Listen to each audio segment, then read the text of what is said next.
the nature of language change.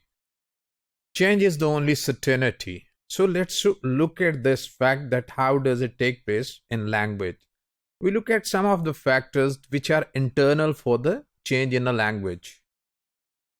If you listen to these few verses of Canterbury Tales by Geoffrey Chaucer, you'll be surprised to know that this is very different from the present day or modern day English, though it's taken from the modern English.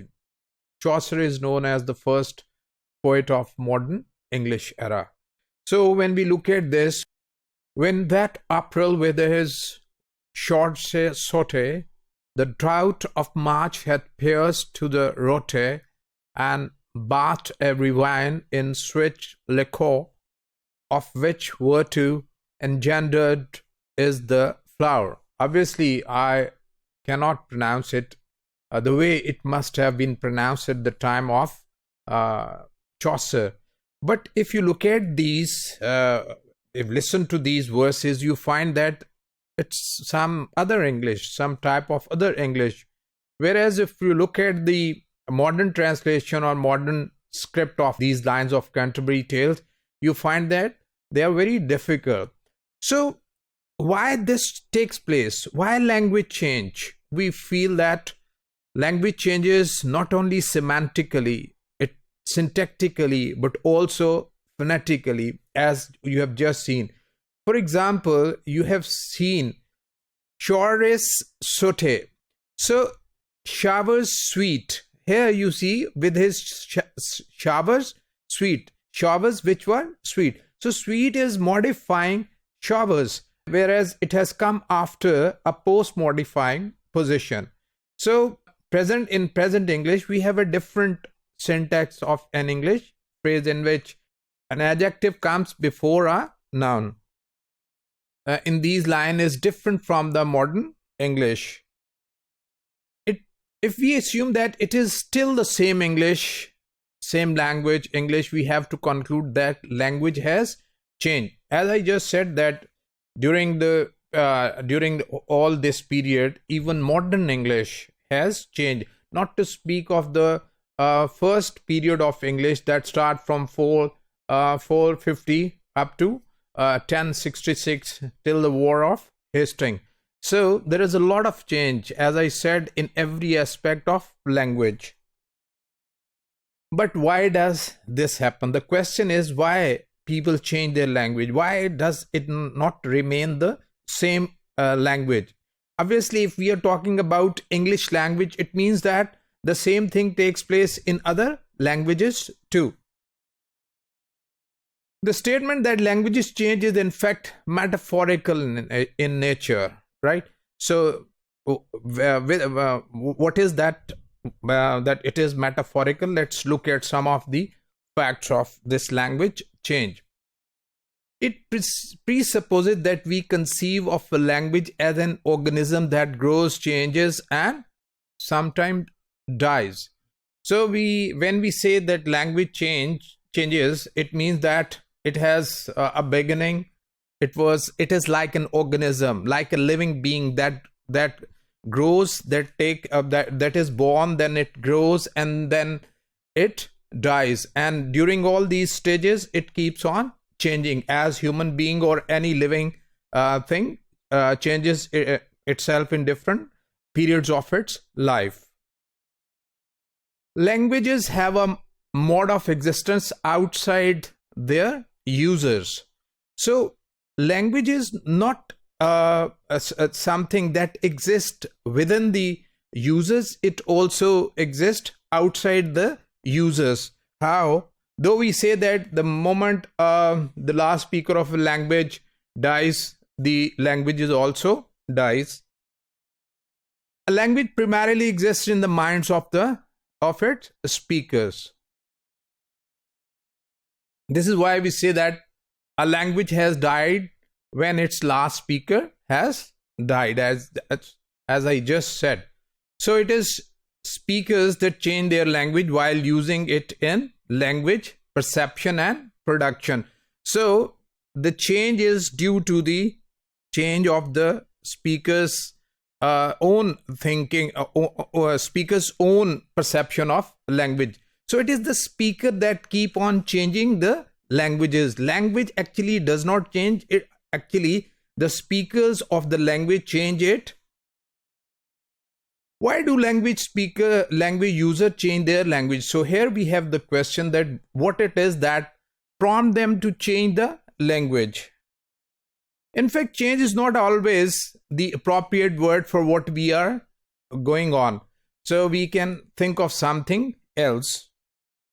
It would be better to speak of construction or innovation of language. So here we have a point that when we talk about language change, actually we are talking about construction of the language in a new way or bringing some innovation to a language. So by changing, we mean that speaker reconstruct the language in some novel way, or they make some creative, innovative in their language.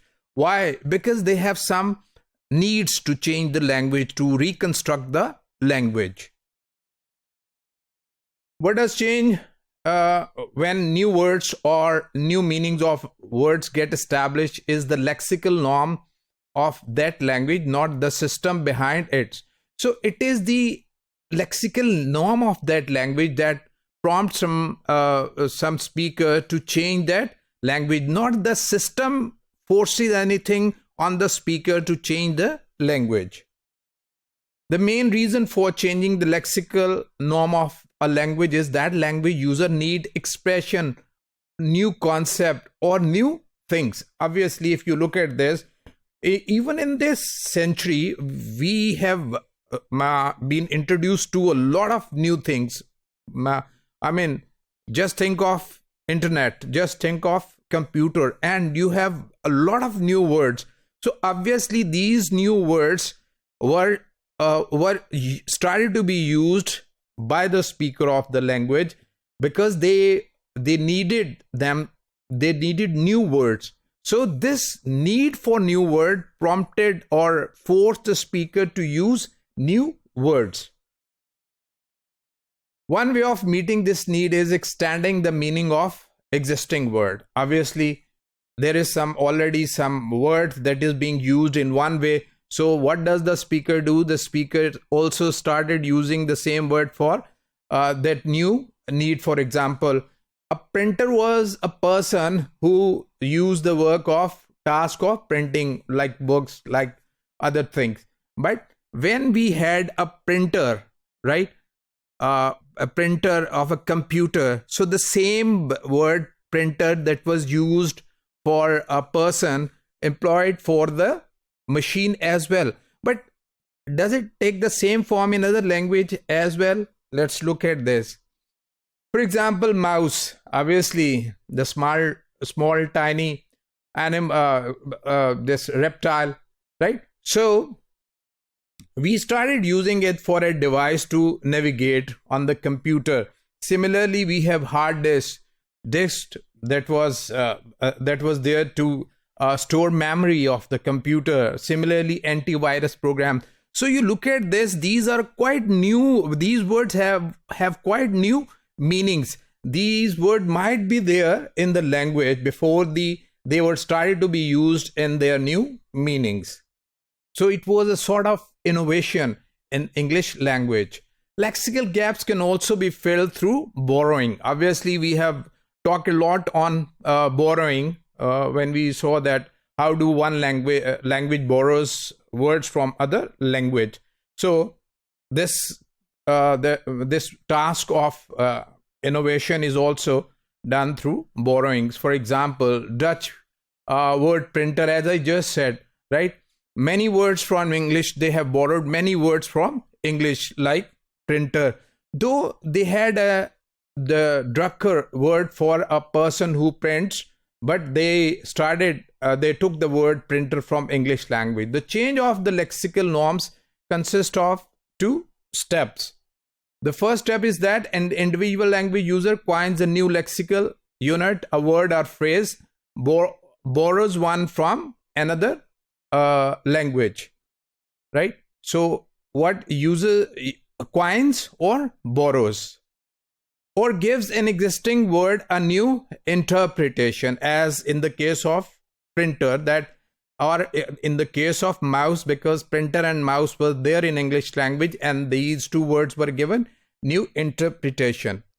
So supra individual lexical norms, this means that once a person has thought of using a word or in a new way, this is by and by accepted by many users, and thus this word comes into the lexicon of a speaking community.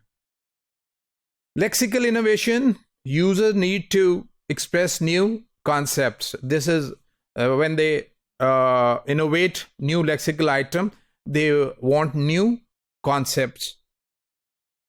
The study of language change has a psychological and social dimension. So sometimes it is the need of a certain social phenomena, and sometimes it is just an innovation of the mind. A second source of linguistic innovation beside changing the lexical norm is reanalysis.